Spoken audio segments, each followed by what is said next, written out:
Howdy, yokes. Before we get started today, we just wanted to let you know that this episode of Bacon and Eggs can be brought to you by you. That's right. We want to build this thing to be as big as it can be. More episodes, more merchandise, events, giveaways, you name it. Literally, name it. We want to do it, but we can't do it alone. If you enjoyed this episode or any of our episodes, please consider heading on over to our Patreon page at patreon.com/baconandeggs. There's also a link in the description. And consider checking out some of the great reward tiers we've set up over there, or just making a donation of any kind. Anything makes a difference. We want to keep this podcast free and available for everyone. So if you have a couple bucks to spare, anything goes a long way. And we could really use your help to make this podcast the best it can possibly be. So thank you for donating. And thank you even more for listening. Hi, and welcome back to Bacon and Eggs. I'm Tyler Carlin. And I'm Ethan Edgehill. And we're back with another great movie from our friends over at Marvel. You're counting down movies until we get to Black Panther. Black Panther.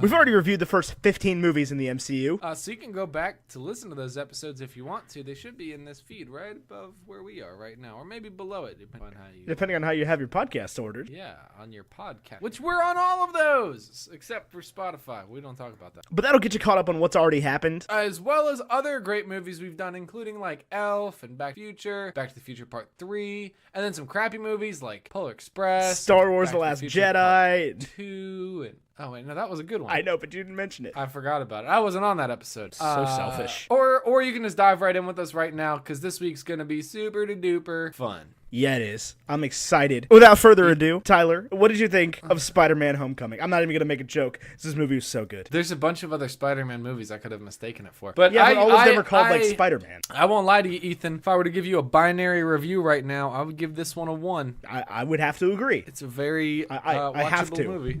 I have to agree. Why do you have to agree? Due to a binding contract that stipulates I mention Powerade at every grace. Yeah, this movie was super duper. Really, really good. It came out July 6th of 2017, which was less than a year ago, 201 days as of this recording, on a budget of $175 million. But it made $880.2 million, which makes it the second most profitable domestic Spider-Man movie. Domestic, yeah. This is full. It did a little bit better in the whole world than Spider-Man 1 in 2002 did. I imagine just because like more of the world speaks English and stuff, and and I think like they're allowed to watch movies in China now. Yeah, well, are they? Yeah, definitely. Oh yeah, because Power Rangers did really good over there, didn't it? Yeah, I think that was one of those ones that was like it did terrible here, but like blew up there. Right. So like, there's a lot of factors leading to why movies just do better internationally now. But it is the second best domestic Spider-Man as far as box office goes. Tom Holland did a really good job, and Rotten Tomatoes freaking loved it. 92% critic rating, 88% audience rating. What do our good friends over at Metacritic think? They gave it a C minus with a 73. That's a strong C minus. Let me tell you, I don't really know why we include the Metacritic ratings. I know I did it originally just because I was looking for something else to put in the intro, but I've realized over the course of making these episodes that I don't give a flying what Metacritic thinks. Here's my thing. Actually, believe it or not, the more we do this, the more I care about like it's getting to be sort of the popular opinion among not quite top critics, but also not just like film fans, that Rotten Tomatoes is garbage. Yeah. Right. Is it? I've seen that a lot in my circles, and because they're like, oh, the Rotten Tomato ratings don't mean crap. Hang on. I have a question for you. Okay. Is it maybe because the people that you talk to, and possibly even yourself, watch bad movies and like bad movies? I do like and watch bad movies. If this is included, this is a movie that I like. This is not a bad movie. Okay. Well, then no, I don't watch bad movies. But I mean, like, what are the other metrics that we can rate them on? Though, is there a better system? I think what people don't like about Rotten Tomatoes is that it's a bunch of different people's opinions, and people aren't reading reviews; they're reading like a collective score, right? Because like, I don't see why this is bad. I think it's deceptive to people who don't realize that, like. People who don't realize that 8% of critics gave this a less than favorable score. Right. Like a 5 or below, I guess. Right. Or if it's binary, a 0. Yeah. Well, okay, so this got on, I guess, IMDb ranked this among users as a 7.5 out of 10. IMDb is definitely worse than Rotten Tomatoes. Well, okay, but that's what I'm saying is, what do you want to use? Like, what is a better option if we're just going to poop on Rotten Tomatoes? No, that's the thing is I think people, like, I think what the problem is about people like you and me doing this is that we are growing as film critics, and we are piggybacking off of other film critics instead of just coming in here and saying this is our view. But we do that. We're just kind of I know it is. giving you a baseline. I listen, I agree with you. I'm just telling you, Okay. I think this is why people Well, don't anyway, like it. anyway. I want to say before, just because I think this is the most recent movie that we've reviewed to come out on DVD, so it's like it's available. And digital. I guess I keep saying DVD because I'm old at this point, and I still think of things coming out as DVD as being a big deal, even though I haven't bought a DVD in probably 6 years. I mean, but like, I just want to derail this for 2 seconds and talk about like IMDb and why it can't possibly be the metric for movies. The top 10 movies on IMDb, I think we're literally pulled out of like a freshman's dorm room. And if you think I'm wrong, listen to these top 10 movies. It could be a freshman girl or a boy. I think it's both that ended up with this. But there's Shawshank, Godfather Part 1 and 2, The Dark Knight, 12 Angry Men, which might be the only one, well, Schindler's List, which I think you probably wouldn't see, but maybe, who knows. Pulp Fiction, Return of the King, The Good, the Bad, and the Ugly, and Fight Club. What top 10 list are you looking at? Top rated movies by IMDb users.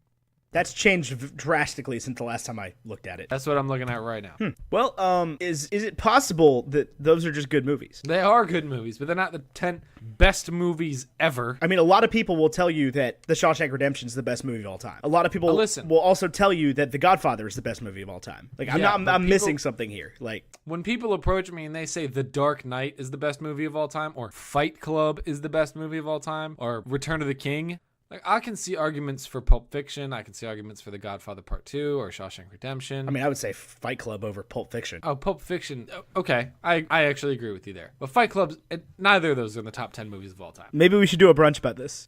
I could not name the top 10 movies of all time. I'm just saying, maybe we should do a brunch about this. But for now, let's talk about the thing we're trying to talk about. And what I was saying was, this episode is going to contain spoilers for Spider-Man Homecoming. So, yeah, big time. Yeah, so there'll be a zwoop, and after the zwoop is spoilers. Zwoop! I want to address something. I want to get something out of the way. Is it that this world is not worthy of Zendaya? No. We will never shut up. live up to such a gold standard of a human being. Stop. She was.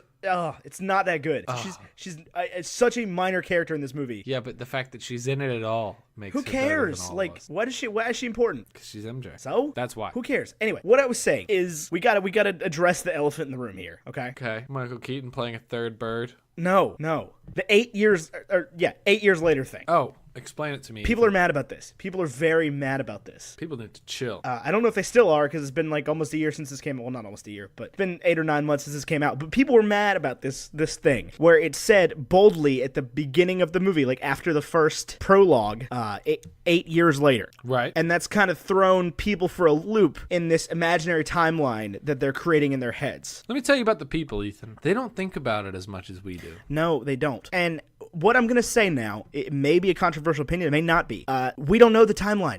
It doesn't make sense. Even if you watch every single episode of Agents of S.H.I.E.L.D., it doesn't make sense. Are people upset about the Agents of S.H.I.E.L.D. part of the timeline? They're upset about the whole thing, and that nobody can figure out when the timing of this. Nobody. I bet we could. No, we can't. We know certain things. There are certain things that are known, in that, like, Peter Quill leaves Earth in 1988, right? He's 8 years old. He leaves Earth in 1988. Guardians of the Galaxy takes place 26 years later. Correct. 2014. So those are, like, known quantities. Okay, that's one of the only times that a date is listed. Okay. So, like, we know relative things, like Spider-Man happens 8 years after the Battle of New York. Iron Man 3 happens 6 months after the Battle of New York. Thor Ragnarok happens 2 years after the Battle of Sokovia. Doctor Strange is going on at the same time as Civil War, like the end of Civil War. And that's really all we know. Dormammu? Yeah, it's really... I've come to bargain. It's really all we know. And so what I'm going to say... Here's what I would say, is that now that they've introduced a time-altering artifact, it can be whatever it wants to be. No, I don't even think you need to go that far. I think we need to just accept the fact that this movie takes place later than people are giving it credit for. Like, it came out in 2016, or 2017, yes. It did not take place in 2017. Okay. And I'll tell you why.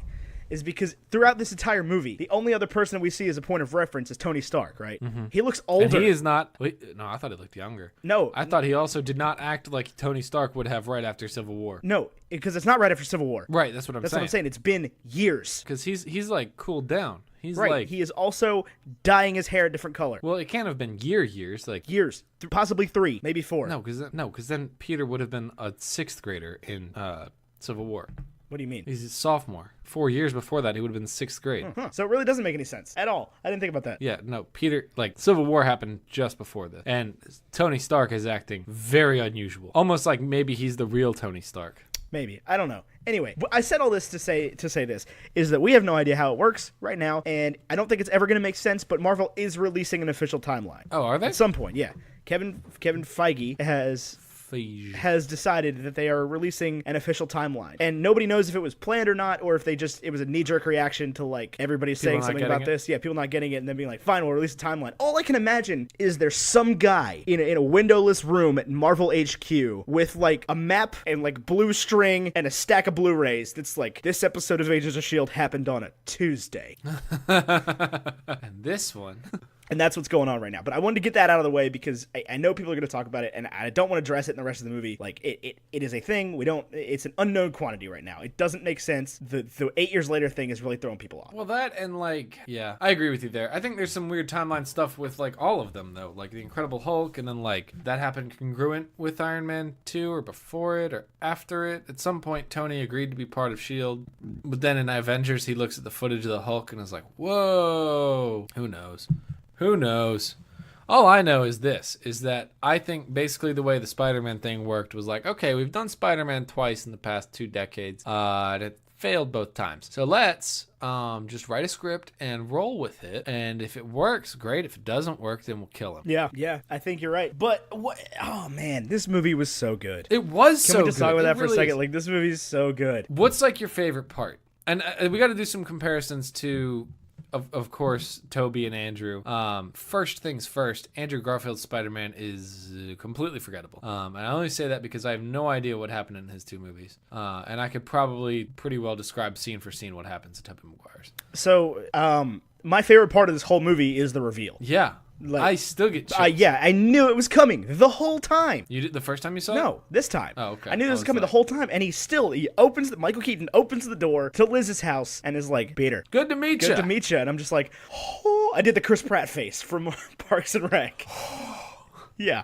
It's the best part, and it's so much better than its singular comparison in the Spider-Man universe when Norman Osborn finds out that Peter is Spider-Man, because that was such an anticlimactic moment. Peter. It's like Peter's bleeding and Norman freaks the F out. You're talking about Willem Dafoe? Yeah. They can bring him back. I'll take it. As Norman Put him Osborn? back in William Osborn. Yeah. He died. I'll take it. He died. Well, has he died yet? Yeah. In the MCU? No. What? Oh, in the MCU? Well, I mean, I don't. He's the first person that Peter fights in the comics. Maybe he's already dead. I don't know. We don't. That's what I'm saying. Is he might be, but I mean, I think I don't think so. I think that Vulture's the first like enemy Peter fights in the MCU. Like his own solo enemy. And not Captain America, because if Captain America wanted to lay him out, he would have. Tony says that, but I'm pretty sure Spider-Man would win in a fight. Like a one-on-one. Like put on the suit and go 3 rounds. I don't think you realize how strong Captain America is. I don't think you realize how much strength doesn't matter to Spider-Man, who's equally as strong. He is very strong. I don't think he's equally as strong. Yeah, but I think taking that shield to the chest in his little Lycra outfit would hurt bad. Maybe, but not the Iron Spider. Yeah, well, he's not the Iron Spider for most of this movie, or all of this movie. No, he's not the Iron Spider at all, but he is in Infinity War. Yeah, which is some bull. Why? Because he turns it down at the end of this movie. Yeah, but then like you clearly see in the trailer, like he's the first person to see Thanos' ship. That's true. His spider senses tingle, but this is not Ethan and Ty reviewing the Infinity War trailer. We could do a whole brunch on that, but yeah, I just want to talk about Spider-Man. Want to talk about Spider-Man. I've already recorded it. I need to put a part in that then. It's all just me. That's not true at all. That's not how that works. Frame by frame.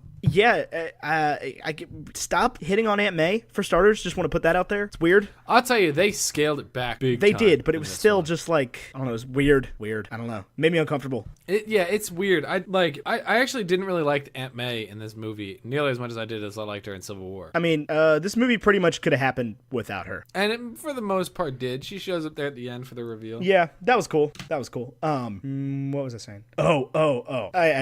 I gotta talk about this real quick. The music in this movie. Oh, it's the first Marvel music. What do you mean? Like, have you ever watched the Marvel Symphonic Universe video? No. Every Marvel movie up to now is completely forgettable in terms of music. That's not true. I mean, not like the song parts of them, like the Iron Man. No, that's not true. I frequently find myself like when in the trailer for Infinity War when they play the Avengers theme, I'm like, this feels so familiar and nostalgic. Oh, I disagree. Really? Yeah. Oh, they played the Avengers theme. They played it at the Spider-Man's end of theme, this though, movie. They played it at the end of this movie, and I got chills. The Avengers theme and the Spider-Man theme are known as like the only two themes in all of Marvel right now. No, I agree with that. There's a great video about it. You and should definitely check it out. And I can tell you why the theme for this movie is so great. It's Michael Giacchino. Dun, dun, dun, dun, dun, dun. Oh yeah, at the beginning when the orchestra comes in Dun, doing the dun, like dun, old dun, school dun, Spider-Man dun. theme song, I was just like, Yeah. oh man, this is gonna be cool. And it's so the whole movie's so well scored.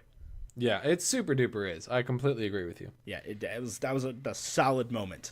But no, I definitely like Silvestri's work on the Avengers theme. I think it's great. I don't have a problem with it. Silvestri's great. I mean, this is all there is to it, though. Yeah, for sure. I'm just saying, like, it's not forgettable to me at all. But this movie, I liked. There's a lot of stuff I liked. I didn't care for Liz.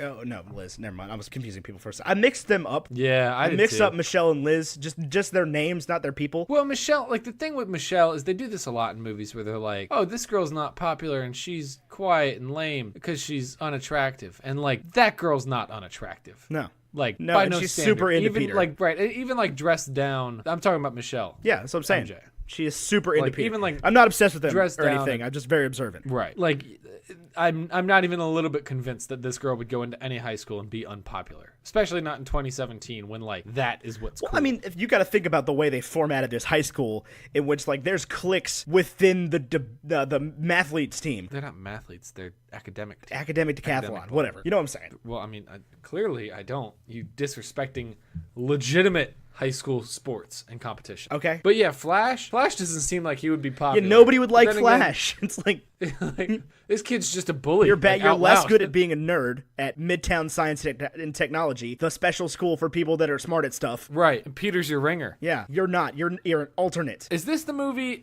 Was this movie or Civil War where he has the conversation about why he can't play football? That's Civil War. Where he's like, I can't play football because I didn't before. Right. Yeah. Yeah. Yeah. But I mean, nobody noticed. Like, there was that scene where they were gonna go swimming. Like, if he went swimming, people would have been like, "Oh my god, Peter, you are cut. you are insanely in shape." Yeah. Like, bro. Whoa. And he'd just be like, it's the Stark internship. Right. It's the Stark internship. Did you think this movie leaned a little too heavy on the? No, Stark thing? and you kept saying that when we were leading up to this, just like, oh, the one thing I felt it on is that it leans too much on Tony Stark. I just didn't get that the whole time. I was like, this is so I cool. still feel. Yeah, that. no, not at all. Not at all. I feel like this whole movie was like, man, I wish we had Tony Stark for more of it, and instead all we could afford was Jon Favreau. And I still feel that. No, do. I don't feel that at all because Tony is being Howard right now. Yeah. Well, Tony with daddy issues he's got like a weird thing going on right here, where he talks to Peter like he's done this 100 times before with the kid thing. But he hasn't. And he realizes that hasn't. at the end when he almost gets all of New York killed by not listening to Peter. Right. And so finally at the end he's like, okay, I'm going to take a more advanced role in Peter's life and, kind of bring him up here and train him and help him live with me and be an actual father instead of just the father that I had. Right. And that's like, so that I like Tony's role in this. I like Tony as the father figure in the like awkward Howard Stark figure. Yeah. Do you think they could have put anybody else in that role? Like, do you think it could have? No. You don't think it could have been like Captain America coaching No, because him, Captain or, America would have coached him. been like a good father? Yeah, we wouldn't have had problems if Captain America did it. Yeah, he would have been like, no way. Yeah, it would have just been Captain You're America standing up 2. for the little guy? Yeah. I'm all about it. I am the little guy. Yeah. This is my best friend, Bucky. Right. Let's play. Let's do it. Yeah. You want to have a catch, Peter?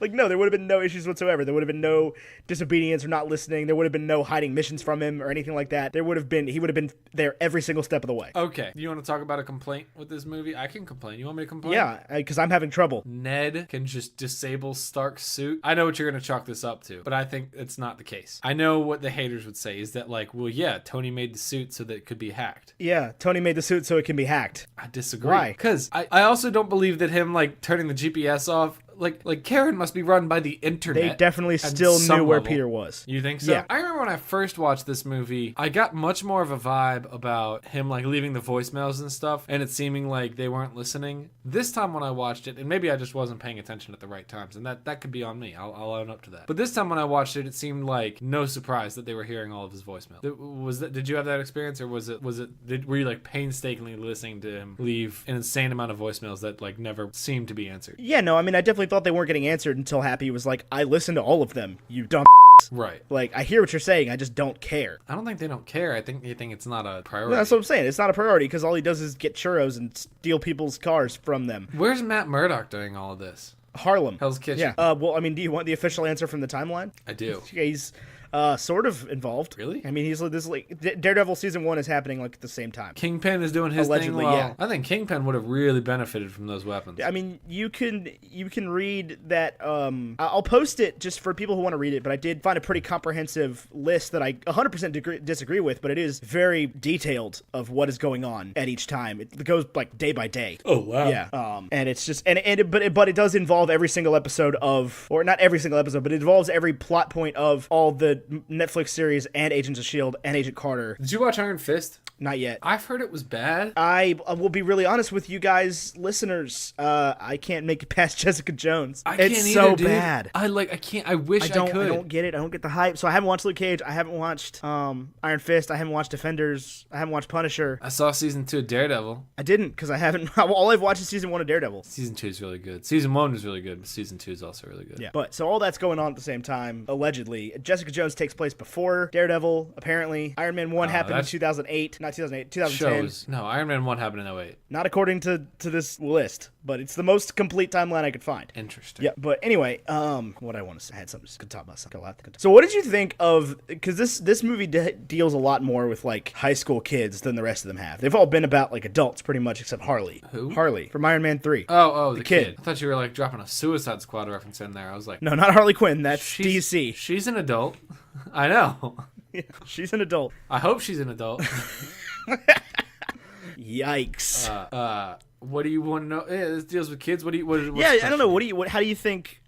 What did you think about that whole thing? Like all the high school kids. I think there was a dramatic shift in what high school was like that they didn't quite understand what it was like when you and I were in high school. And maybe this is like, because I feel like when you and I were in high school and we watched movies about high school, like contemporary ones, I was like, not quite. That's a little bit antiquated still. Yeah. And then now when I watch movies about high school, I'm like, that's closer, but way further than we were. Yeah. Like, and maybe it happened other places, and maybe we just weren't popular enough, but I don't think that was it. But like parties like she had didn't happen at our high school. No, I remember, this is the true story about parties for Ethan and I in high school, is they were at our friend's house, who I guess should remain nameless, I don't know. And his mom would come downstairs and say, I counted the beers in the fridge. I know if you're drinking. And we would say, why? Yeah, we're not drinking. Because like it didn't even cross our mind to drink the beer in the grown-ups right, and fridge. There was a different fridge outside that had soda in it. There was no... Yeah, it had Mountain Dew Game Fuel. Like, it had Game Fuel, and it had Dr. Pepper, right. And it had like maybe we were lame kids, and I know we were lame kids because I know plenty of people that drank a lot in high school, but like it wasn't... And it was a thing in our high school. People did drink, and like I remember getting invited to parties and just being like, no thank you. And there was no peer pressure or anything. There was no like, oh, you should go to this party or you're a pussy. It was just like, oh, okay, cool. See you on Monday. Yeah, see you in pre-cal. Yeah. So I don't know, like parties like they had at Liz's house did not exist for us, at least not to my knowledge. I could be wrong. Well, I feel like we would have been the Flash of that party, right? Yeah, and, where like nobody we were not likes us. No, but that's the thing is like I did get invited to those parties. I just didn't go. You did? I did not. There were several times I got invited. You were there for one of them. Me getting invited to one of those parties. Yeah, I got invited to. I think the craziest thing I got invited to was I got invited to Young Life, like personally, by one of like the popular girls. That is the opposite of a party. I know, but that was like the close. I mean, Young Life at our high school, at least from my perspective. I don't think it was actually like this, but from my perspective, it was like a party where everybody was drinking and having a good time. And I think it was actually just people going and playing fun games. Yeah. And I just wasn't invited. But no, I'll recount the story of the party we got invited to after this. All I know is that we went to band camp. It was at the high school, and people would always be like, "Oh, this one time at band camp," and we would have those stories, but they would be like not full of like drugs and alcohol. They would be like, "This one time at band camp, we played Big Booty at the pool." Right. And Splash night. Splash night at the pool. Man, we weren't cool. I'm not realizing this, but I'm just remembering how not cool we were. I mean, I remember one of my like crowning achievements as a high schooler was winning a Spree de Corps for jazz band. Right. That was like, I can't believe I did it. This is such a big deal. Right, and like, well, the thing was, is we got to college, and then by the time we were like older in college, we were throwing huge parties, and it was just exhausting. It was exhausting. It was fun. It was fun, but it was like stressful, and like the house was a wreck afterward. Yeah, but we always got pretty good help cleaning them up. No, I'm just saying, like it wasn't like it was all like just happy-go-lucky experiences. Well, we also put some people in the hospital.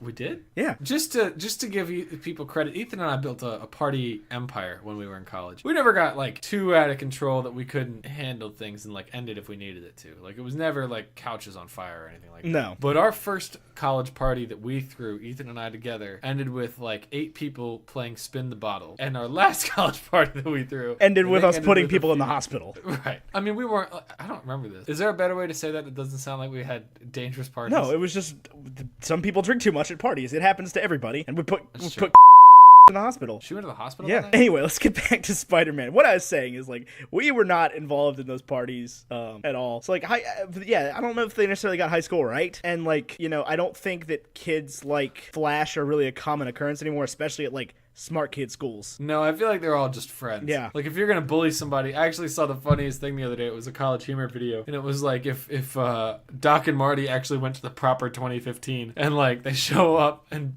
Griff is like, if I was gonna bully you, I'd do it online from the safety of my own home.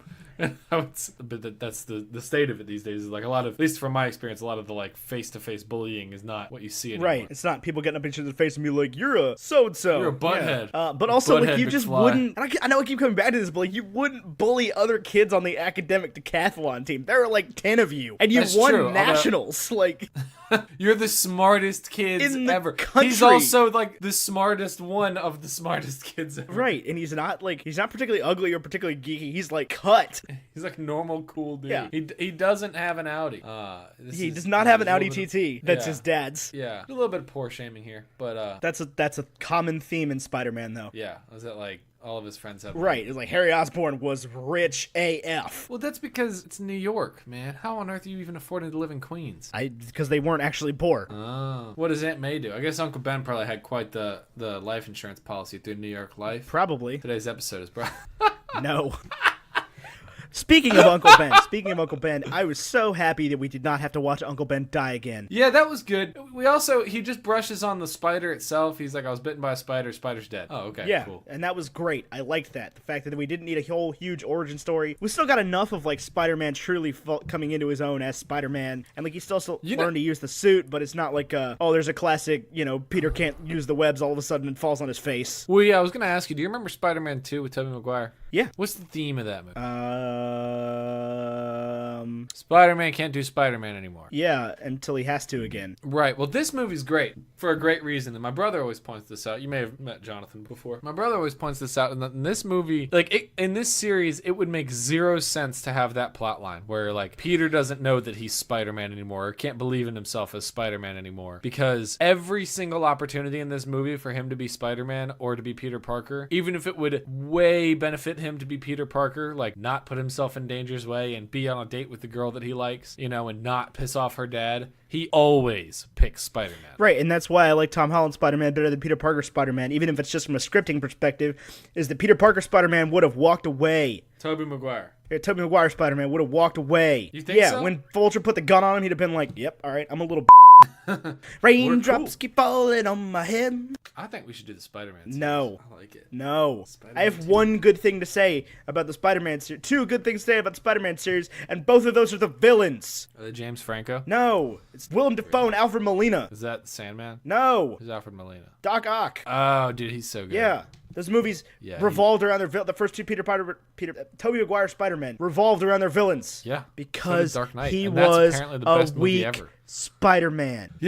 Yeah, he was. What do you think of building falling on Spider-Man's head? That had to hurt. Right? And that was the first time that like Peter looked hurt. Yeah, Peter. He got hurt by the fight in Civil War. No, but he was outmatched. He was hurt. Yeah, he was like weeping. Crap. Yeah, he put on some chops, some acting chops. And that was the point I was making about all this. Is like I think that a lot of the actors that were either teenagers or playing teenagers did really well at this. Yeah. Well, and his thing is like, he's young. He's worked on this his whole life to be a great actor, and I'll give him credit where credit is due.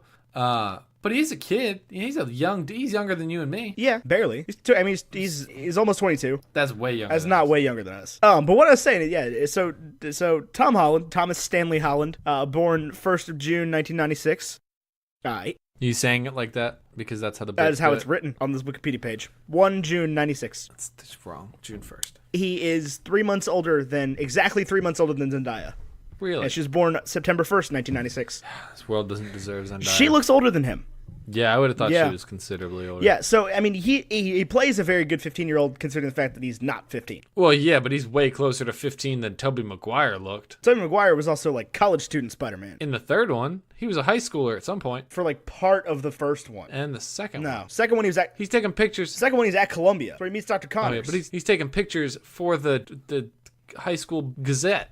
In the second one? In the first one, when he gets bit by the spider. Yeah, I think I don't know. Maybe that one takes place in high school. But the second one is college. So he's like a senior or whatever. What do you think of Gary Oldman playing J. Jonah Jameson? What? But it's not confirmed. It's not confirmed. I was like, did I miss something? No. Okay, so here's why I say that. Because Gary Oldman was like, I want in. I see this thing you got. Let me tell you, I love YouTube Spider-Man. Huh. The fact that he's not Spider-Man from the newspaper. He's Spider-Man from YouTube. Oh, from the YouTubes. Yeah. They're like, yo, you're the Spider guy from YouTube. And he goes, it's Spider-Man actually, thanks. But no, like, Tom Holland perfectly delivers the degree of both awkwardness and confidence at the same time. What do you think of his scene with Gambino? Oh, I loved it. I love the whole thing. I love every scene he's in. I love every scene Tom Holland is in as Spider-Man. Yeah, I don't think he messes it up at all. I can't find a flaw with his performance at all. I have a hard time complaining about this movie whatsoever, but I cannot find a flaw with Tom Holland's performance as Spider-Man. I mean, if you want to point one out, go for it, but I don't have one off the top of my head. You like Ned? I don't really have an issue with Ned. You know Ned's a villain. Is he? Yeah. Ned the character. Yeah, no, I have no idea. I don't read the comic books. So he's not a villain in canon yet. Yeah, but I mean, Hobgoblins, who Ned what? is. Yeah. Isn't that Harry Osborn? No, that's a different goblin. Oh, well. So, do you think Liz is going to come back as like an angry, brooding, you killed my father kind of character like James Franco did? Maybe. I kind of forgot he did that. No, I don't. Or like Harry Osborn in The Amazing Spider-Man 2. Was he not the Hobgoblin in Amazing Spider-Man 2? No, he's just the second Green Goblin or New Goblin. Oh. I'm looking it up right now, like as we speak. So you think they're gonna bring Ned in as the Hobgoblin? I think they might, but Hobgoblin looks like he would be played by a very much lankier. Yeah, not a thick boy. No, I mean I think they're just. I like Ned. He's the guy in the chair. Yeah, guy in the chair. For those of you that watch Arrow, all I could see whenever he said that was Felicity Smoke. I know you don't watch, so it's nothing there. Nope. But nope. I got 10 episodes into season 1, and that is plenty of time. It should have gotten good by then. Oh man, I'll tell you what. If anybody out there wants to watch Arrow with me, like just guilty pleasure themselves into watching that show all the time with me, I can be all about it. I'm just saying. I'm only like through 2 seasons, so we can start whenever you'd like. I can start over. I'm just saying. I've told people this, and I've been like, yo, I didn't really like Arrow. Watch the first 10 episodes. Like, yo, you gotta watch past that. It gets good after that. I'm like, it shouldn't be on TV then. I mean, it's on Yeah, but like, CW. it shouldn't be allowed to be on TV after that. Like, if you can't come up with 10 good episodes. I love the first 10 episodes, believe it or not. Boo. I like it when he's still killing Weak people. performance. I mean, they're definitely not great actors. That's or for sure. writers, or directors, or cinematographers. Yeah, but it's just so fun. It's like watching a comic book. I don't think it's fun at all. Comic books, if you recall, from you and I's soiree into the comic book world, are just not that interesting of stories. They're also very short. Yeah, who'd have thunk it? So, this movie is everything, to me, it's everything Ant-Man almost was. I'll agree with that. It's like, it took pretty much the same formula as Ant-Man. And like, it is still an origin story of the character. We get a lot of character development from that person. And there is stuff that went on behind the scenes. But like, it's just and you can so see much that better. you can see that if it didn't work out, they could have just killed him. Right. They could have easily just had him die in a plane crash. Right. Well, I don't think they would have done that. I think that he would have been killed by Thanos. Immediately, and as soon as Infinity War starts. Right. I don't think that he will now. No. He'll be the one standing among the ruins. I'm pretty sure that's going to be Tony Stark. So this movie to me felt like the first movie of like the new Avengers. Instead of Ant-Man? Yeah. Well, it's like Ant-Man still was tied into like, it was phase 2, everything like that. It was the end of phase 2. It still had like a kind of phase 2 vibe to it. I mean, if you were a Marvel exec and you're just talking ticket volume characters, Ant-Man is a very similar move to Iron Man to introduce a new series of characters. It's kind of like a tier 2, tier 3 kind of character. Right. Gonna have some niche following. But Ant-Man's not the kind of guy you build a team around. No, he's not. Like, he's not your number 1 draft pick. No. Spider-Man's your number 1 draft pick. Right, but so is Captain America. I think, like, if you're going to draw the parallels from the first introduction of characters to this introduction of characters, Iron Man and Ant-Man were similar picks. Captain America and Spider-Man were similar picks. Guardians and Thor were similar picks.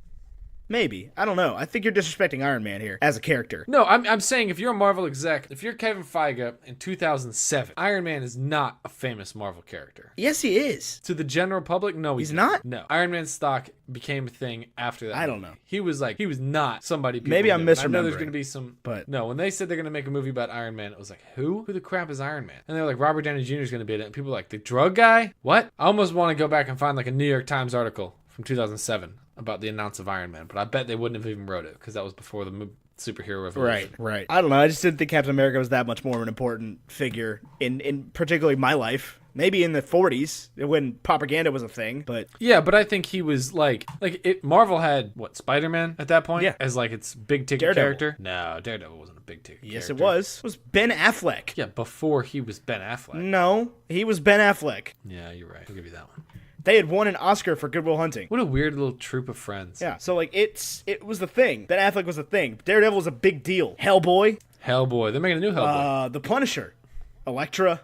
The X-Men. X-Men. That was what Marvel had. Yeah, they had Spider-Man. They had all those guys. Captain America. Yeah. Captain America was the same way. Right, Captain America was more of a B-lister than Hulk. Oh, Hulk. So it was Dark days. Thor, Hulk. Dark days. Yeah, man. Pre-MCU, dark days. Yeah. Elektra, most of those movies blew. Ghost Rider. Oh, Ghost Rider. People give Ghost Rider a bad name. It's not very good. Ghost Rider wasn't that bad. It's pretty bad. Have you watched it recently? No, it's bad. I saw it not that long ago. To. It's pretty bad. Did you watch it like on FX? Yeah, like a DVD on TV thing where they told me all about Ghost Rider. Dude, they love that one. But yeah, no. So like Captain America's a B-list guy, at least in my opinion, because I'm not a grizzled war veteran. I don't know. I just feel like if you're talking about like comic book characters you've heard of in 2007, I think you're more likely to get somebody to say Superman, Batman, and Captain America than Superman, Batman, and Iron Man. Yeah, but I think you're equally unlikely to say either of those sentences. You think they just say Superman and Batman? Yeah, Superman, Batman, Spider-Man, Superman, Batman, Wolverine. The X-Men. Yeah. Cyclops. Gambit. Nightcrawler. Storm.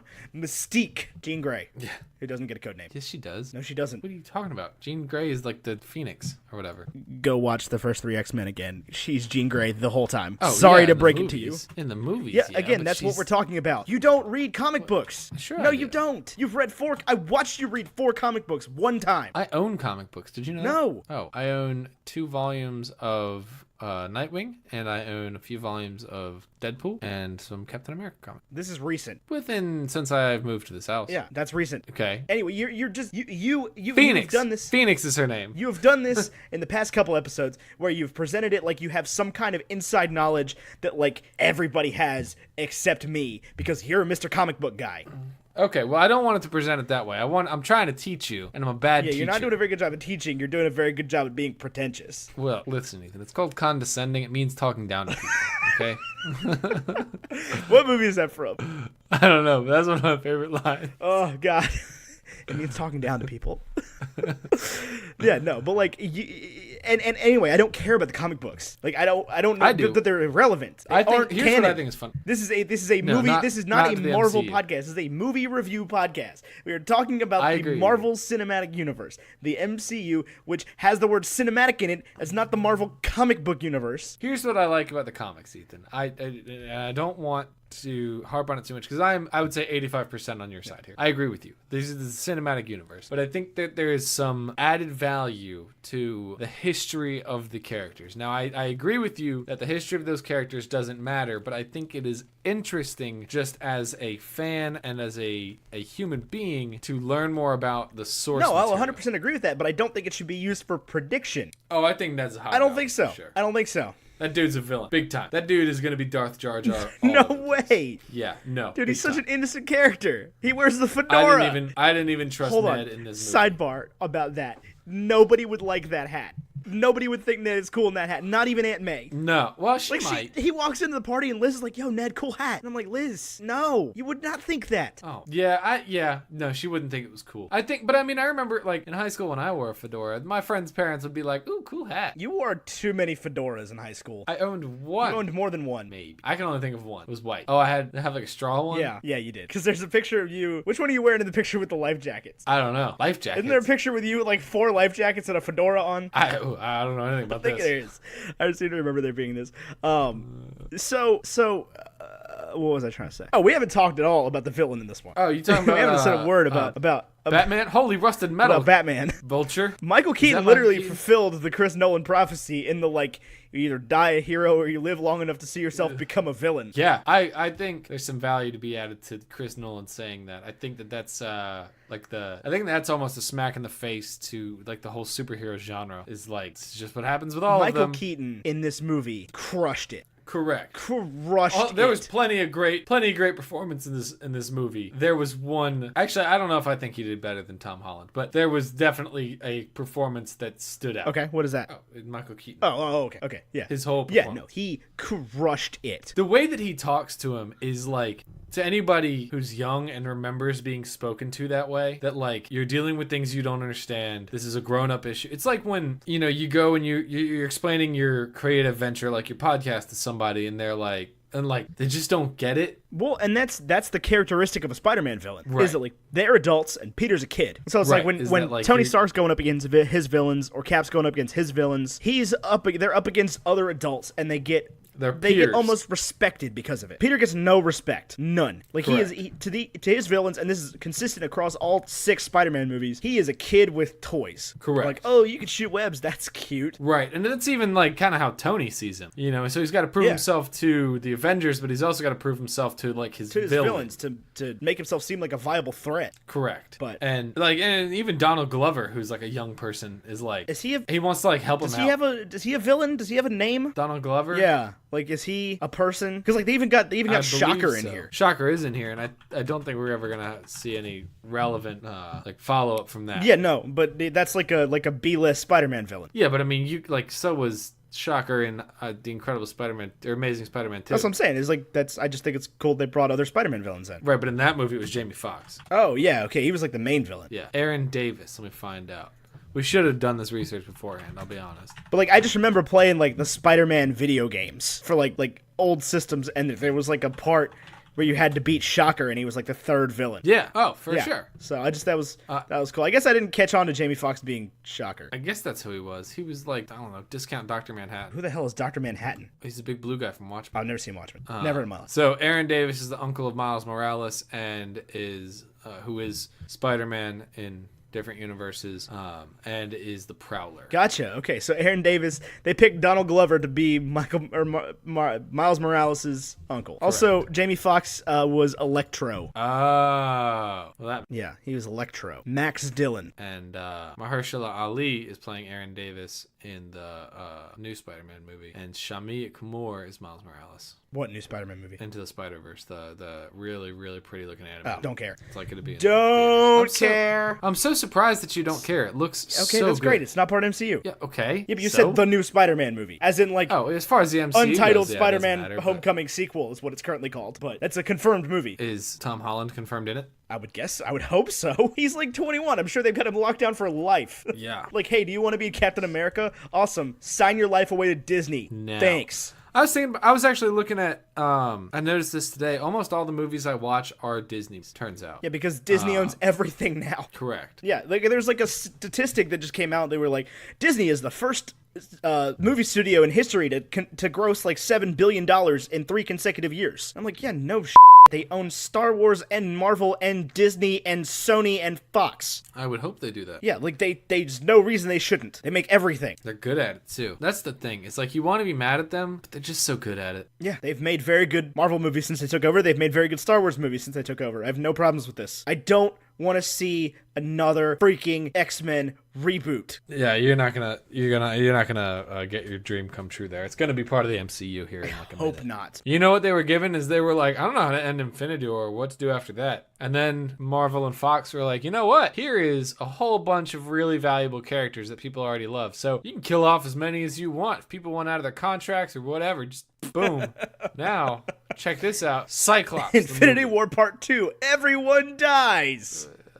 Right. Oh, crap. Darn. But no, as I was saying like earlier, we were talking about this, and like yes, Ant-Man is not the kind of guy you build the team around. Neither is Falcon. Like Spider-Man, you can build the team around, but he's definitely not going to be the leader. No, I don't think he's going to be the leader, but he's, as far as like when you think about people that continue to get their own movies. Well, I mean, you got to think the first 4, the whole of the first 4, with the exception maybe of Hulk, can all be the leader moving forward. Like any one of them, like they all have insane leadership quality, and including even like Romanoff and Hawkeye. No, I know. I'll tell you straight up who the new leader's going to be. Whomst? Black Panther. Oh, I disagree. Yeah, you think? No, I think it'll be Thor. Nah. Thor's a lone gun. Nope. He's about to be very invested in Midgard. Maybe. Because, his world got blown up. No, true. But, like, I don't know if he's going to be the leader of the new Avengers. I think we're going to see more Thor. I hope so. I hope Thor gets a whole nother trilogy. Yeah, I think they were like, oh, wow, this is how you can do Thor. Okay. But what I'm hoping is that I'm hoping Black Panther is good. B, I'm hoping that Ant-Man and the Wasp goes well. And I think it was kind of stupid announcing Ant-Man and the Wasp before Infinity War happened. I hate that they announced movies so far out. Well, I wasn't worried about Scott No, Lang but I want to dying. be worried about it. That's the thing is I don't. No, I'm actually more worried about the big ticket characters than I am. Well, Scott that's what Lang's I'm trying to say, buddy. That's what I'm trying to Okay, finish go my for it. sentence with. Is that I really sincerely hope that both Tony Stark and Captain America do not make it out of the Infinity War movies alive. I think you're. I think I'm probably only going to get one or the other. But Well, you might get both. I don't know. what I don't want is Here's the problem: is who have they killed so far? Who is that? Quicksilver, Agent Coulson, and Mary Poppins. Oh, Yondu? Yondu. Yeah, I don't That's really it. want to see another Guardians movie. I know there is going to be one, and I don't know that we'll get all of I them. don't really want to see another Guardians think- movie. They can live, though, but like I really don't want Captain America 4 or Iron Man 4. I think they've given up on Iron Man solo films. I think they were like, "Oh, we did it perfectly, and now we're done." Yeah, but I don't want Civil War 2. Civil War was an Avengers movie minus 2 Avengers. Correct. That was not. it was That's missing not a Captain America. Thor and It was missing Thor and Hulk. That was not a Captain America movie. I know. I mean, they threw in that Captain America part right at the end, but that No, was for it. sure. But like, I don't want another Captain America air quote film. I don't want another Iron Man film. Like, let there be more heroes. Give me more Ant-Man, I guess. I'll take more Ant-Man. Give me a Sam Wilson as Captain America movie. Here's I know we're derailed a little bit, but I think at the end of the day what we're saying is Spider-Man is very good. Everybody was very good. It was awesome. Spider-Man The whole is thing was a cornerstone around which you can build a new MCU post Tony Stark, post Steve Rogers. I agree. Here's my thing about Ant-Man. I just want to say this real quick. Is like, since time has passed since we talked about it, Ant-Man is one of my favorite movies, not because of the story, like almost as storytelling, it's just not the best, but as like a collection of scenes that I really, really like. Yeah, it's a cool movie. Does that make sense? Yeah. Like, it's extremely quotable, it's very funny, but like, just when you sit down and watch it, you're like, well, this is okay. Yeah, I mean, like, the villain kind of sucks. There's Right. not really a whole Darren lot of Cross. conflict there. Right.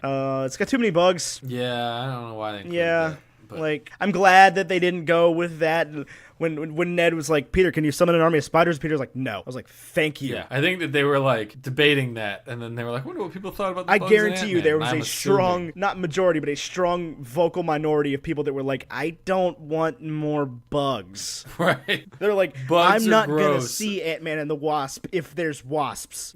I'm not going to bring my kids to see a movie about giant wasps. Seeing Honey, I Shrunk Because the you know what? Kids. You know what Is that kids a don't giant need to be wasp afraid movie? of is like supervillains, because they're not real. They don't happen. There are no supervillains in real life. You know what there are in real life? Wasps. Well, the wasp is not the villain. You're aware of that. Doesn't right? matter if there's giant wasps. Kids should be afraid of. PSA: Children, if there are any of you out there currently listening to Bacon and Eggs, I would like to give you a subtle piece of advice from my past life. If you see a wasp at any point in your life, run. Just run away. Especially if you throw up on one. Ben, Looking at you, that was a Benjamin. yellow jacket. Whatever. I've seen a lot of yellow jackets in my life. Yeah, just run. I can imagine being a child watching Ant-Man and the Wasp and there just being giant wasps and me being terrified. When I was 9 years old, I went to see Lord of the Rings: The Two Towers in theaters, and there was a gigantic spider. Aragog? Yeah, Aragog. Maybe it was in Return of the King. You know what's I don't remember horrifying? which one. It was either the end of 2 or the beginning of 3. They kind of run together. I can't remember. But either way, I saw those movies in both. theaters a bunch, and I left the theater every time. I would walk outside of the theater and then come back in like 5 minutes later because I was terrified of the giant spider. I only have one real recollection of walking out of the theater, and I think you were there with me. It was during I Am Legend when the dog runs into the building. I was like, yeah, this is not a scene I want to be a Did you part get up of. and walk out? Yeah. I don't remember that. I stayed there for that. But What do you real quick derailment. Alternate ending or original ending for that movie? original ending Where he dies? Jesus Christ. Yeah, I'm yes. with you. What movie did you talk about recently where you were like, I don't like it because he loses? I don't know. Oh, that is one thing that Hollywood's written out too much. Is a good loss. Good L. Some movies don't need to be wrapped up all nice and cute. Just saying. I don't know. I feel like when they make a sports movie about this team, like a true story about a team that overcame adversity and all this stuff, it's like, yeah, but then Marshall lost 10 games in a row. Yeah. You know, it's not like yeah, it's an incredible story that they were able to get the team back together, and Matthew McConaughey and Jack Yeah, but like Matthew but Fox like Friday Night were Lights. all in on it. You remember that movie? Did they no. win at the end? They didn't win in Marshall. Oh god, either. it was just they lost 10 it was games in just a row. Heartbreaking. Yeah, but they get to like the state finals and lose. Now, remember the Titans. Like, it's just... They had to fictionalize the other teams being good. It's like a big, long touchdown play, and at the end of it, he just drops it, and they lost. And I was like, that was the first time I ever had to deal with loss. Yes, I remember the Titans. Did you know that they had to fictionalize making the other teams good? Like, nobody stood a chance. They dominated everyone. Apparently it was 2 seasons. Apparently, what I've heard, my wife is from that area, and her parents were like part of that happening. What I've heard is that the first year they just sucked. TC Williams couldn't figure it out, and then the second year they bulldozed everybody. That's what. Yeah, I went my freshman hall. There was somebody I knew freshman year of college when I got there. Somebody like went to TC Williams, and once I saw him wearing like a TC Williams jacket, I was like, "Yo!" And he was like, "Yo, before you ask me about TC Williams, I'm gonna break a few myths for you, just so I don't have to answer these questions once you ask them. First of all, we did not have stadium lights ever. We have never had stadium lights. We played our games Saturday afternoons. Well, the last game was played in Roanoke. That's why there's stadium lights. But every game before that in the movie still had stadium lights. So that was one thing. Second of all was like, yeah, after we figured out how to play with black people, we just dominated everyone because we were the only team that had black people. We had a whole nother... Yeah, it was like we weren't ignoring half the population that could be just as good as sports. Right. And everybody else was playing with basically half a team. Right. And we wrecked and so I was like, oh, wow, that doesn't ruin anything about the movie still. It's still an amazing movie. But we're so far off the Spider-Man topic. Yeah, but I mean, are we? What even is Spider-Man? Spider-Man is all... You mess with one in New York, you mess with all of us. That's right. That's what I'm trying to say. Spider-Man is us. You want to talk about a great American hero? Spider-Man. Spider-Man's just a guy you can get behind, man. He is. That's the thing. There's no controversy with Spider-Man. Like, imagine if in Batman vs. Superman or one of those, instead of Superman being the one Batman hates, it's Spider-Man. It just wouldn't happen. You know, he's the Poe Dameron of the MCU, and I know you're like, oh, well, hold on. Poe Dameron is the Spider-Man of the Star Wars universe. But like, okay? but every Spider-Man movie kind of addresses the fact that Spider-Man is a little bit of a menace as well, like unintentionally. What do you mean? It's like even J. Jonah Jameson's like, he's a menace to society. He is a menace to society. He's the reason there are villains. Right. Tony Stark was dealing weapons. What's so wrong with that? Peter Parker. Yeah. What's so wrong? Where do you think Tony Stark got all that money? And even Peter's like, but it's like every Spider-Man movie introduces the concept that Spider-Man kind of screws up every now and then. And like you see him in this movie web somebody to their own car because he thought they were trying to steal it. Right. And I thought that was so funny where like there's no crime in Queens. Like you don't just see people robbing banks all the time. I guess in this movie that happens. But it's like petty crime is not that heroic to stop. Like it is. It absolutely is. Which is why the last two Spider-Man did all their Spider-Manning in Manhattan. Yeah. Did they? That's the thing. What? Yeah. Best sandwich in Queens. Yeah, that was interesting. That he had this great relationship with the sandwich guy. Well, and then Miles Morales has this, not Miles Morales, Aaron Davis has the same relationship where he's like, you knew so-and-so, and he's like, yeah, best sandwich in Queens. And he's like, Yeah, this is pretty good. And then pretty good other one down the street. I like bread. I like a lot of bread. Donald Glover. Donald Glover deserves an Oscar for this movie. I mean, I don't know what we're doing. Really? Yeah, his acting was not that great in this movie. You didn't like it? I did not like it. He was just kind of like weirdly chill. He's like the high thug, right? It's not like the old school thug. Right, he's like the new thug, because it's Spider-Man from YouTube. I don't know. I thought that was so great. Right. The Spider-Man was like a video blogger instead of like a photographer. Oh, was he making his own videos? Is that what you're saying? Oh, I didn't catch that at all. And you see the first like 5 minutes of Spider-Man's footage are shot through his own cell phone. Right. That's Which, true. I mean, obviously they're not shot with an iPhone. They're shot with like an iPhone filter over a red one. But I'm here in Germany. I don't really know why I'm in Germany. What do you think of that whole opening sequence? I loved every single second of it. Where it's the other perspective of the fights that were going on. Yeah. I thought it was Tony, very Back to the Future. What does Tony yell? I thought that was cool. To Spider-Man, you know what I'm talking about? When he goes and grabs the shield, what does he yell? I don't know. Come on, kid, or something. No. I don't know. Hang on a sec. I'm gonna do this research real quick. Give me some elevator music in post.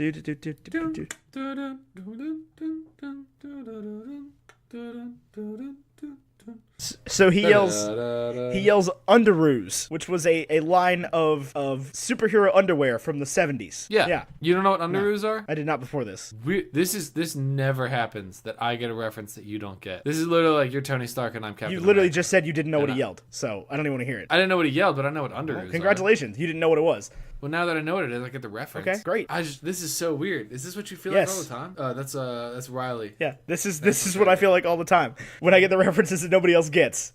I just want to soak this in for a second. Okay, that's fine. I don't think this has ever happened. This happens You watched Guardians of the Galaxy Volume 2, and you just knew all of those songs. Most of them, yeah. Most of them. I did. That hurts. I texted you out of the blue before you'd even seen that movie, a quote from... I texted you and I said, if her name is Brandy, why is she serving them whiskey and wine? And you responded with, oh, Brandy by Looking Glass? And I was like, oh, I didn't know you watched Guardians of the Galaxy Volume 2. And you were like, no, I just know that song. I do.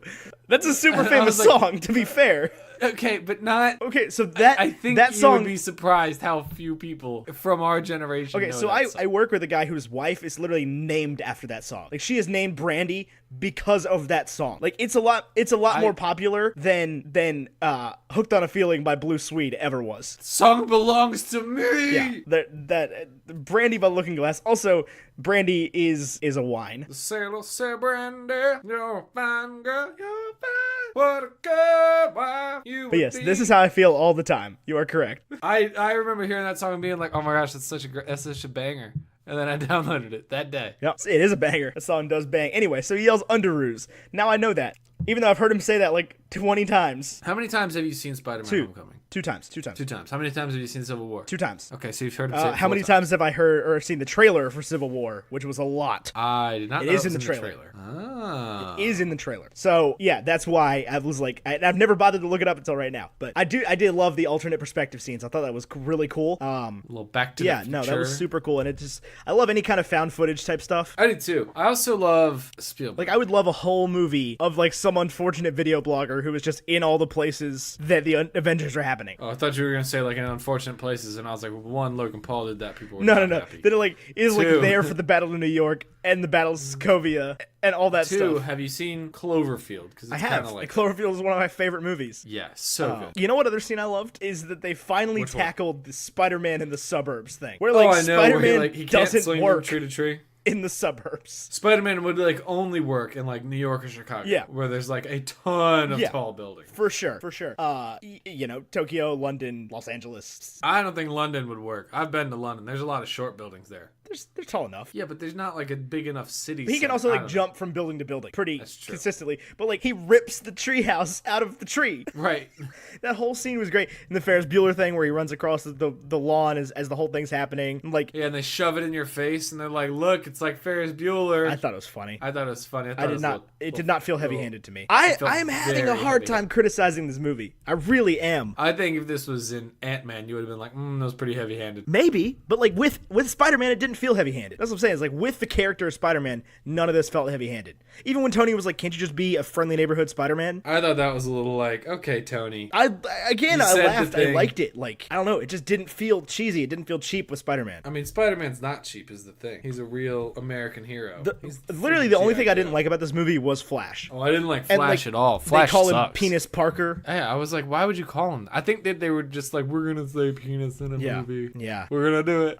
Like they went to Marvel and were like, can we say penis in this movie? And Marvel was like, Yeah. why? And they were like, can you trust us? And they were like, well, we let you do it in Guardians of the Galaxy Volume 2. And sure, whatever, have fun. Fair enough. Drax asks. Yeah.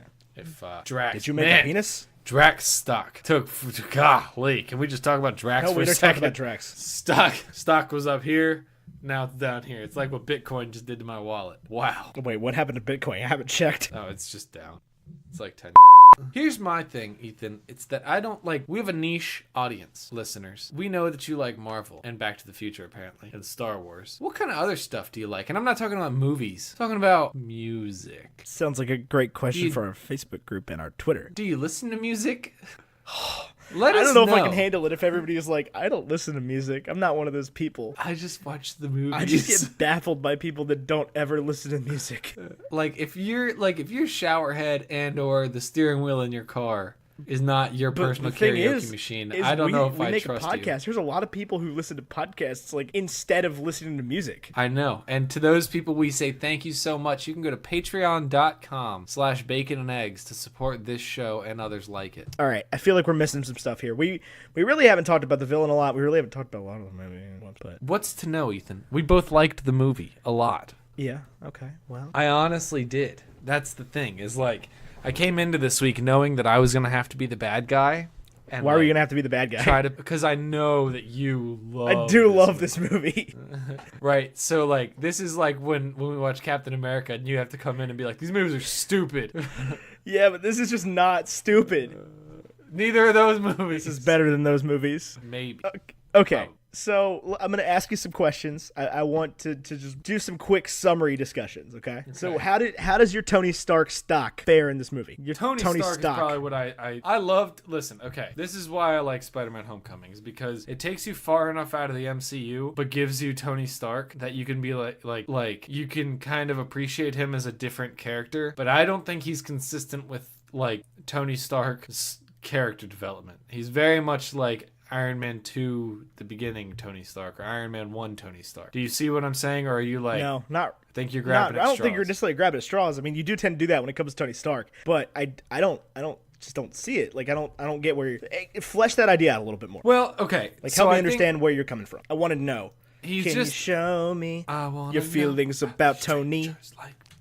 Here's the thing, and I don't think it ruins the movie. I don't think it ruins Tony's character, but I'll accept with you that Tony has developed a lot and had a huge character arc over the last 15 films. Yeah, the last 10 years. He started out as this playboy, and then now he's like very serious working with the government to get the superheroes in line to, the Sokovia Accords and all that. And then in this movie, he's like spending time in Bali, doing like a Bali thing, and he's like not giving Peter Parker the time of day and showing up himself, even though he showed up for Hulk and Incredible Hulk. When it was just the two of them. But he did show up, but not the first time. Not when he rescued him. No, but when he cared, he showed up. He was in Bali, right? Peter Parker says, when he cared, he showed "If up. you cared, you'd be here." And then he pops out of the suit. Yeah, I know that was a cool moment, and I loved it. And I'm all about it. I'm game. I'm game for it. But I think getting Tony from where he was to that point started with Tony at a point where I don't see him being at the end of Civil War. Which, if we're to take that this is after Civil War, which it must be because the beginning is Civil War's scene, then it doesn't quite add up for me, because at the end of Civil War he's like all beaten up about the heroes and everything, and in this one he's like, and just the way that he talks to him is just a little bit weird, and I guess what they do to make that okay is in Civil War they have his conversation with May and everything, and he's able to kind of put on the PR face, it reminds you that Tony Stark doesn't show the public that what he's going through on the inside. Well, I feel like what they did with Tony's role in this movie is like he's got to kind of do damage control on Peter, and the fact that they involved Peter in the first place. Because he clearly doesn't want to have the kid be an Avenger at first. Because he's a kid. Right. Like, I don't think that's unreasonable. And he's just, but he's kind of like, wow, we involved this kid. We gave him a Spider-Man suit. Like, and then you can't take it away. You can't be that much of a dick. But at the same time, like, he's a liability. Tony's never taken it away. Yeah. Like, he let Rhodey keep the suit, even when he could have taken it back. He let the kid keep the flashlight in Iron Man 3, and he let Spider-Man keep the suit. Like, he can't take it. Once you grant somebody this godlike power, you can't take it away. Right. So it's like, yeah, and I really do think that the suit was designed to be hacked. You think that they made it easily hackable? Yeah. What do you think of instant kill function? I guess Tony's a murderer. Yeah, it shows a lot about Peter, though. It shows a lot about Peter, though, that he's like, turn it off. Yeah, no, Peter wouldn't kill anybody. And that's the thing, is like Peter's a proper hero. Right. They're also giving him a future problem where he's going to need to make that decision. He's either going to need to make the decision. Say words better than that. Jesus Christ. I think they gave him that decision in this movie, where he could have let Michael Keaton die, but he's going to be faced with the like, where he may need to kill somebody. He is also running into the problem where, like, what if he's compromised? As Peter Parker? Yeah, as Spider-Man. Like, what if, Thanos is clearly going to have the Mind Stone. That's true. Well, I think they already set you up that Michael Keaton is, I guess, on his side now. Yeah, because he saved him. Yeah. Because at the end of the day, Peter Parker, Peter Piper pecked a pick of pickled vultures. Michael Keaton, Adrian Toomes, is just he's a criminal. Like, he's not a supervillain. Like, he is. He's got big crazy wings and stuff. But like, he's a crook. He's a robber. Right. He's an arms dealer. He wants very isolated things, like local to the metropolitan area of between New York and DC. He doesn't even necessarily want to sell them to the street thugs. Right. It's like, he doesn't know what he wants to do. Out in the open. And the only person that was doing it out in the open was discount Walmart brand Tom Hardy. Yeah. You mean Great Value Tom Hardy? That guy. Yeah. You know who I'm talking about, right? The original Shocker, the first Shocker. You be Shocker number 2. The guy that was Shocker number 1. Yeah. He looks like Tom Hardy, but cheap. You think so? And he is somebody. He's been in stuff. I can't remember his name now, but like, he is, especially with the beard and the hair like that. He looks like Mad Max, but not buff. Not buff enough. Is Tom Hardy buff in Mad Max? Yeah, he's a pretty big dude. Max Rockatansky. I need to sit down and watch that. That was a great movie. It was a solid movie. But yeah, so he's not like a super villain necessarily. He's just he's a criminal, so he's real recognizes real there. It's like he realized that Peter's not a bad kid. He's not trying to hurt anybody. He wanted to keep weapons out of his neighborhood, just the way Aaron Davis did. He's like, I got a nephew who lives here. That nephew comment makes a lot more sense now. But yeah, he's like, I got a nephew who lives here. I don't want guns in these neighborhoods. Which is like, even the thugs don't want this stuff around. Right? They're like, I don't. Well, it's because it's all about the new thug. The world is changing. And he's got he gives the whole speech while he's stalling to get the armor ready, where he talks about like, I'm just a guy doing this for my family. Right. Like this is all I'm ready for. He is all about his family, though. I don't know. I guess he's all about his family, and he keeps using that as the cover. But it's because he's greedy. Yeah. Like how much money do you make making a whole batch of these things? Enough money to build a really nice house and have a Jag. Right. Villains all drive that Jags. Stuff. Yeah. I get it. But yeah, I mean he's just a guy. I don't know. My Michael Keaton stock in this one is high. I liked Adrian Toomes. I'm glad he appears to not be done. Who was the guy? Who was the guy in prison? Planning on coming. He's the Scorpion. He was he's in that. I think he was the original Shocker, wasn't he? No, original Shocker's dead. Oh. Discount Tom Hardy. Wow. Dead AF. Vaporized. He's the Scorpion is who he is. Not the Amazing Spider-Man. Spider-Man Homecoming is what I'm looking for.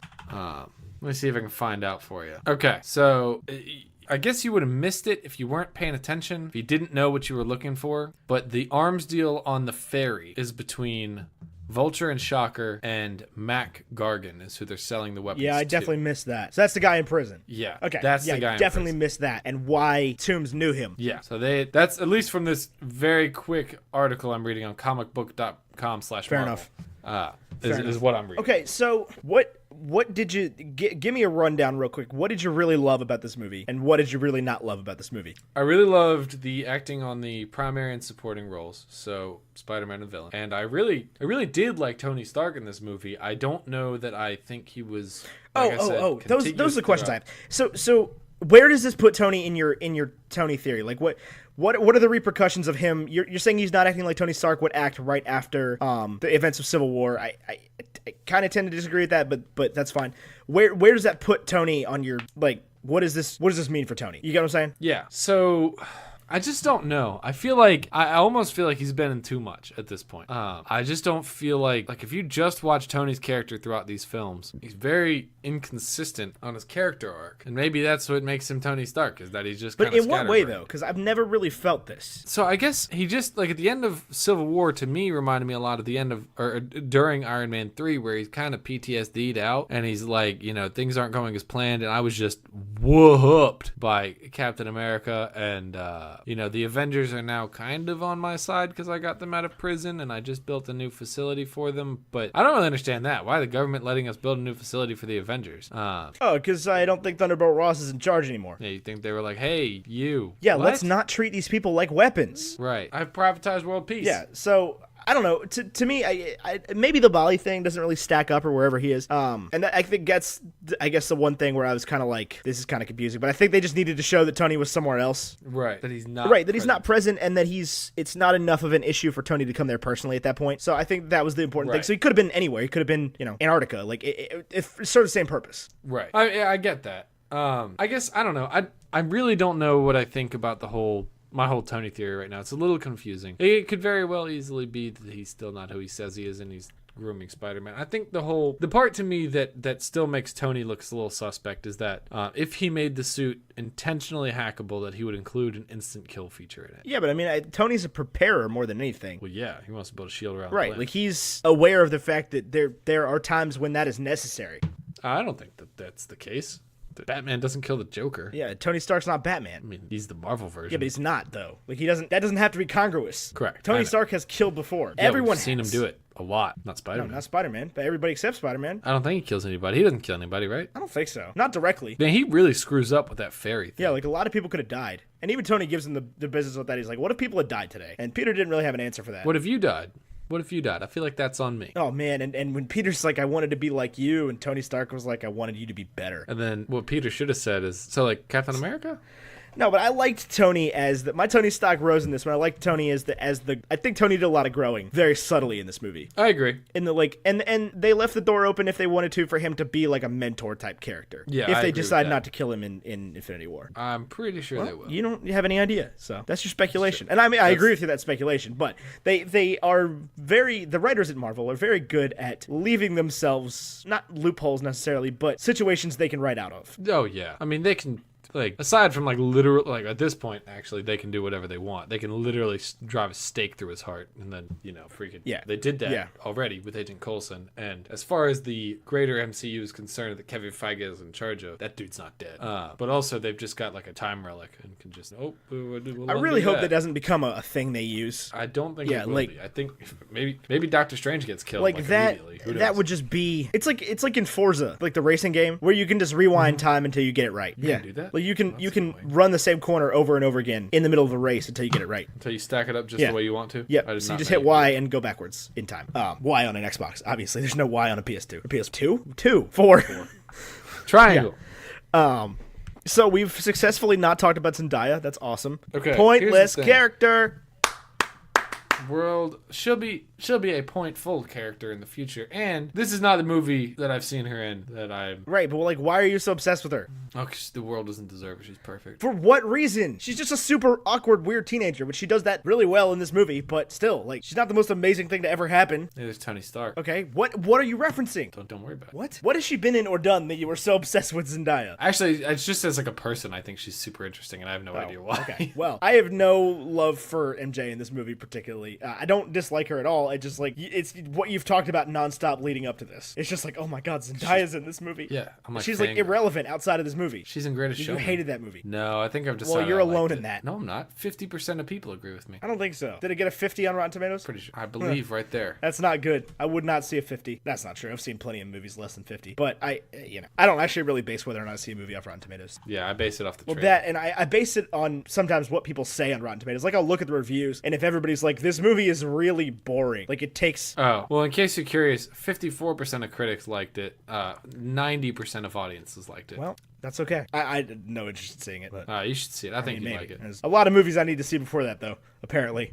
There's a lot of movies, just in general, that need to be seen right now. Golly. Yep. What a life. Let's do some ratings. What I was about to get to. So, real quick, though, is there anything you, like, couldn't live with about this movie? Okay. No. Cool. I don't think so. So, villain ranking. He's good, man. I don't think I get a little... My only thing that I get hung up on with Michael Keaton in this movie is that he's very static. And he's got to be, that's the whole thing. He does it for his family, and if he doesn't believe that, then he can't do it. Right. But it's just he has to keep saying it over and over again, just to beat it into the ground. That's about the only thing I don't like about it. Other than that, and that sounds like a harsh criticism for something that I think actually was done super well. But if you're gonna ask me to criticize something, I'm gonna tell you. Yeah, no, I agree with that. Better. But at the same time, it's like I almost can't rate him on the same scale some of these other villains that we put near the top, because he is just truly a different kind of villain, though. He definitely is. The villains in these movies he's not like a Justin Hammer type or anything like that. He's more like an Obadiah. Well, no, he's not. I was going to draw some comparisons. No, because that's the thing is he doesn't want world domination. Right. He just wants to make money. Right. And so but that's a very Spider-Man thing. It's like a lot of Spider-Man's villains, even in the past movies, the comics, the TV shows, the video games, whatever you want to call it, are like, I want to run New York. Yeah, right. He even fights, I don't know if it's ever in any of the live action media, but he fights Kingpin at one point. Yeah, New York villain. Yeah. Marvel's big into New York. I think that's where they were headquartered when they were so it's the city, though. Like, right, but it didn't have to be. It's like, it could have been Chicago or LA or... I don't think it could be Chicago. Boston. I don't think it could be... I think it could be Chicago before it was like St. Louis. Yeah, I would agree with that. But New York makes sense. New York and Los Angeles is their two major... It could have been DC. It is DC sometimes. Captain America Civil War, one of your favorite movies. Not Civil War. Captain America The Winter Soldier, one of your favorite movies, takes place in DC. I was in DC this weekend, and my wife will be happy to hear this. I really, really like DC as a city. I cannot deal with the people. It stresses me out to no end. And it's big. That's what I'm saying. Like, people. There's a lot of people. Yeah, but like we went to the museums, and I got to see like Van Goghs and Roscoe's. So jealous. And Monet's. And that was like a surreal experience for me, and that was very, very cool. And just like knowing that that's just like something you can go do was very cool. I also have a huge appreciation for the Metro. I know last time you were on it, you had a bad experience. That was my fault. I found my fault. Yeah, that was your fault.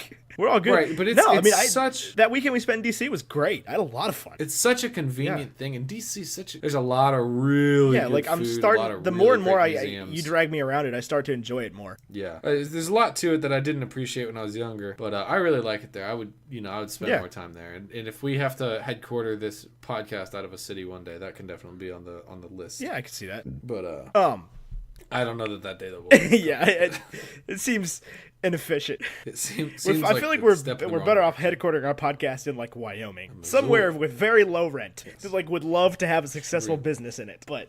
Okay, so we did villain ranking. Let's talk about it. Let me get the list up. The movie? We got to rank the movie. Let me get the list up. Hang on. Before I don't want any thoughts yet. Just give me a second. So I can tell you right now, when we get to breakfast food, this movie is not a black coffee. I can tell you that right now. We'll get there. I have thoughts, but we'll get there.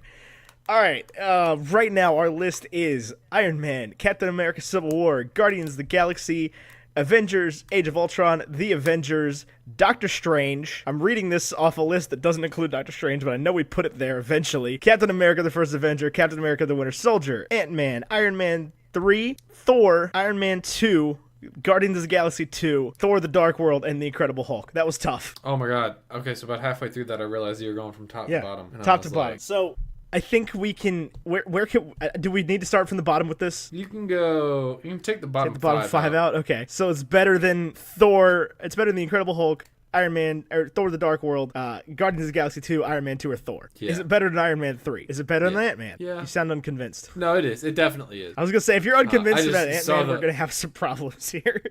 No, I just saw the Rothko this weekend, and Ant-Man's on my mind. Is it better than Captain America: The Winter Soldier? I think you and I are going to agree that the answer is yes, but I can see why people don't think so. Yeah, I mean, we put Captain America: The Winter Soldier pretty low on the list compared to its Rotten Tomatoes ranking, at least. Yeah, compared to what like people who like these movies have said to Captain me. America: The First Avenger, is it better? The Avengers, is it better? Yeah. Avengers: Age of Ultron, is it better? Yeah. You're becoming less and less thrilled with this.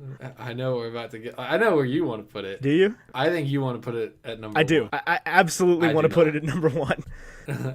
Is it better than Guardians of the Galaxy? Is it better than Captain America: Civil War? Is it better than Iron Man? No. Okay. At least we're in the same ballpark. We're pitching on the same chord. We're not like you're not like, oh, it was worse than Iron Man 2, and I'm like, it was better than Iron Man 1. Right. This is, regardless of where we come down on this, I just want to give this statement. This is the Spider-Man movie that we deserved for 15 years. I think you're being too hard on. You were an apologist of Andrew Garfield's Spider-Man. I was. I think it was better than Tobey Maguire, but I still didn't think it was good. I did not like Tobey Maguire as Spider-Man. I just want to put that statement out there. I did not like him in the role. I was too young to know better. Oh, when I was 8, I liked him, or 9, I guess. Yeah. You turned 9. Yeah, I turned 9. In March.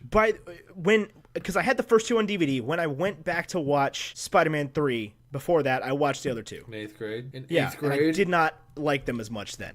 I would need to watch them again to formulate an opinion. I have not watched them since then. This is except, I mean, I've seen scenes in passing. But Spider-Man 3 was so bad that I stopped wanting to watch the other 2. I will say this. That like this is definitely by far the best. Like people who argue, Tobey Maguire over this are just wrong. Like they just are. But that I don't think that they were bad. I think as far as superhero movies at the time, they were the best. Disagreed.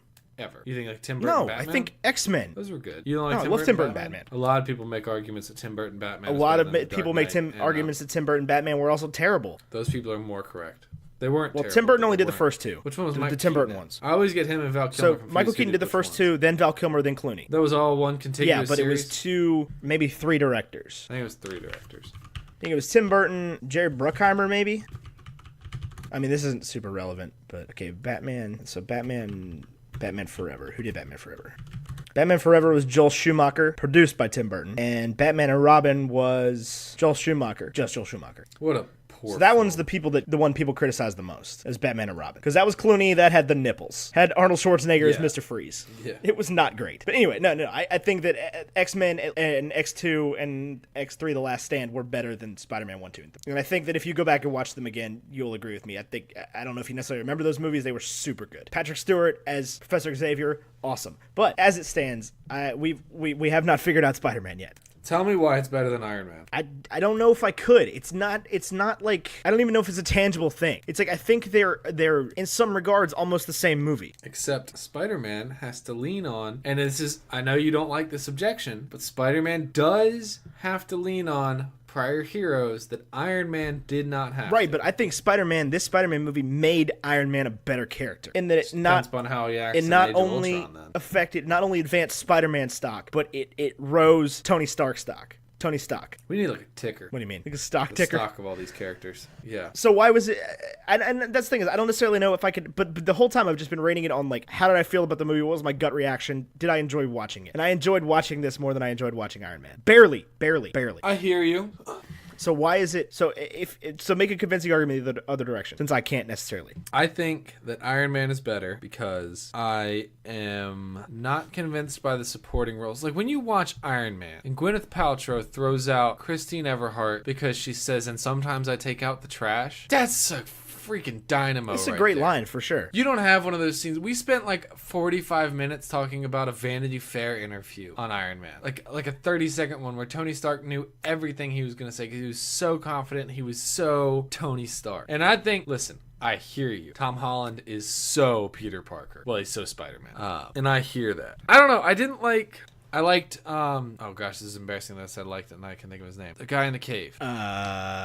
Jensen. Jensen. I liked Jensen more than I liked Ned. I think I like Ned more than Jensen. Yeah, I think Ned was a better character. Maybe this is a sticking point for me. I didn't particularly like So Ned. what's up with Ned? What's your hang up there? I feel like as a friend, he does not respect Peter's desire to like not tell the world that he's Spider-Man very much. Like, he's making it harder for Peter to keep this secret and be like, tell people that the Stark internship is just a VMI. Yeah, but like that's the Spider-Man thing. That's a Spider-Man trope, and to some extent they had to include these Spider-Man tropes. Is it like Spider-Man eventually gets found out because he's one of the only one with the secret identity. Right. So he gets found out every time, and they're just constantly there are people in his life making it harder for him. None of the Avengers. Yeah, no, none of them have secret identities except Ant-Man wears a mask. So does Tony Stark, but he's not. Yeah, but I mean, I guess they know who Scott Lang is. Yeah. I don't know. Maybe you can make a case for Ant-Man there, but like he has a secret identity, and this is a thing that keeps coming up: is that like there are people in his life that make that harder. Even Liz does it when she just like straight sells him out in front of her dad. Yeah, you left. Like, remember? No, I didn't. You're selling me out to the Vulture right now. What the hell, man? That's the Vulture. So and maybe you can make that point about Ned. That's a valid point. I think the villain was better than Obadiah Stane. Yeah. Really? Obadiah Stane's a pretty mediocre villain when all is said and done. And I don't think we have him rated particularly high. No, I don't think so either. But I have no idea. And then Tony Stark, like 10% thrust. It's a classic film. I agree. There's more like scenes like that in Iron Man because they have to sell the series. They sell the whole series. They had to sell 20 movies, and then get rights to the X-Men and get a whole 20. So I think and you can't underestimate the fact that Iron Man's done that. And I mean, for that reason, I'm cool putting it too. Like, that's fine. I feel like it should be number one, but I don't have to be right about this one. You gave me first Avenger. I'll give you this one. I just feel like here's where I'm a little go hesitant. for it. And this is so Spider-Man Homecoming is awesome. It really is, and it deserves to be in the top 3 through all the movies we've seen so far. But we're gonna have to do Ragnarok. Yeah. Okay. That's almost part of the reason I'm not fighting you on this. And Ragnarok is very good. Okay. And I don't know what's gonna happen. I don't know where that falls either. I don't know, man. It's not been that long since I saw Ragnarok. I can't tell but like, I don't know if I think Ragnarok is better than Iron Man, or if I think that Iron Man is like an exalted film and Ragnarok and Spider-Man are the closest you're ever gonna come. But you're still not gonna beat it. We'll talk next week. And I need to watch Ragnarok again because the comedy of it is what has stuck with me, and maybe that's what's making me be like, okay, well, you just did completely rewrite some characters. But also, I think you just you may have shot yourself in the foot with it, is the fact that the comedy moments are the points you just pointed out about Iron Man as like why it deserves to be number one over Spider-Man. So we'll see. But that's my reason that I'm not necessarily fighting you with this, is because I think that Ragnarok is better than Spider-Man wherever we decide to put Spider-Man. Do you think it's I don't know. That's what I'm not that concerned about right now, because I almost want to watch it again. What, Iron Man? Go watch Iron Man again. Yeah. It's on Hulu. I can do that. What a weird I thought this was going to be easy, man. Iron Man 1, the first movie we reviewed, is on Hulu. I'm like, great. All I got to do is buy Hulu. It'll be awesome. All the Marvel movies would be there. They're all going to be there. I've had to go to the dark web for these.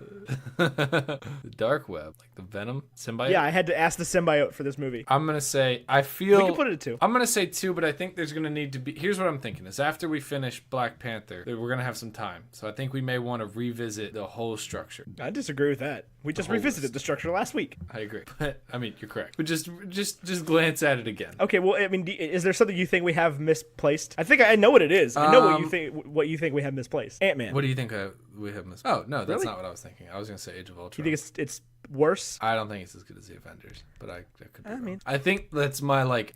I think I said this last week, or maybe it was 2 weeks ago, that like me saying that is just hearing the peer pressure like, of I the liked world. Age of Ultron better than the Avengers, but to me they're pretty much stuck together one way or the other. Like they're almost 2 parts of the same movie. Right. Well, I'm cool putting Spider-Man at 2. I'm cool putting Spider-Man Homecoming at numero dos. It's sanctioned. So far, not one person has listened to our ratings and been like, I could not. Yeah, disagree no, more. I mean that's okay. So if you had to give this movie a breakfast food, what is it? I think it's something that's just right. You know what I'm saying? Like this is. I'm not gonna say Baby Bear's porridge because I got this wrong in an email recently.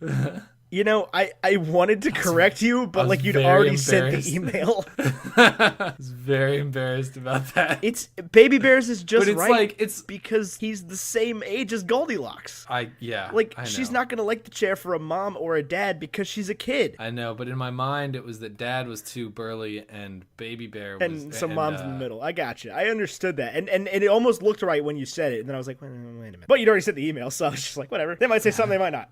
Whatever. He's an idiot. You got called out. I did get called out. But it's not Baby Bear's porridge, but it's like, to me, what keeps coming to my mind is like correctly toasted toast with butter. It's just right. I don't know why this is what's coming to mind. Do you have something else in mind? It's like a slice of pizza that got better by leaving it in the fridge overnight, and you wake up the next morning and you're like, oh man, cold pizza sounds awesome right now. Because it's New York and because it's something that's already been done. It's true. And you got chill thugs, high thugs in this one. Yeah, I mean, it doesn't necessarily have to be cold. It's just like, I like cold pizza. Sometimes cold pizza is better than hot pizza. I would make that argument. Is there sometimes that I've thought about buying a second pizza just to throw one in the fridge? I'll be 100% real with you. I'm not crazy about cold pizza. I'll eat it.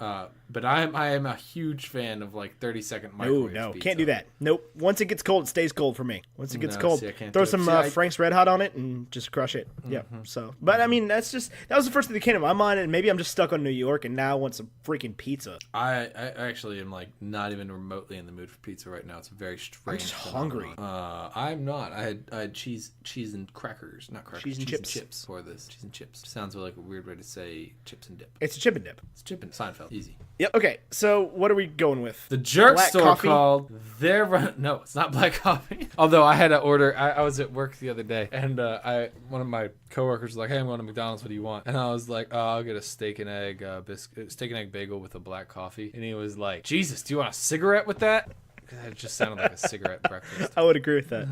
I said yes. I did not want a cigarette. I don't know, man. I don't know. I'll take yours. The pizza that got maybe it wasn't that great a pizza to begin with, and you left it in the fridge overnight, and you're like, ooh, let me give it another shot. Give it one more chance. I just want you to know that, like, in the end, we're gonna have some list. Somebody out there is gonna make a list of all the movie's breakfast foods, and they're gonna correlate that to like a 1 through 20 or whatever.